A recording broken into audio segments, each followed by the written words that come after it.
Hola amigos de YouTube, hoy día otra vez estamos con ustedes para presentarles otro video. Hoy día va a ser un video especial sobre los pronombres personal en creol y en español. Video s'ajouti a faire su pronom personnel en español y en creol. Los pronombres personales en creol y en español. Pronom personnel en creol y en español.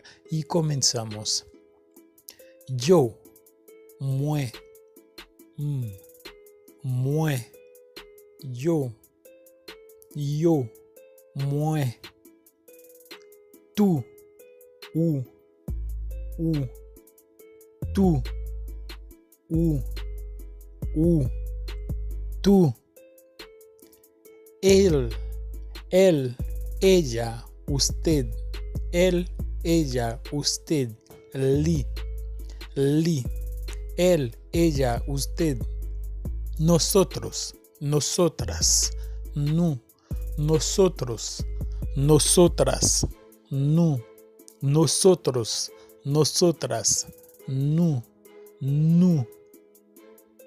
vosotros, vosotras, nous, vosotros, vosotras, nous, vosotros, vosotras, nous, ellos, ellas, ustedes, ellos, ellas, ustedes, yo, ellos, ellas, ustedes, yo.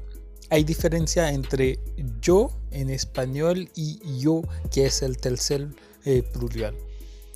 Y vamos a decirle de otra manera con imagen.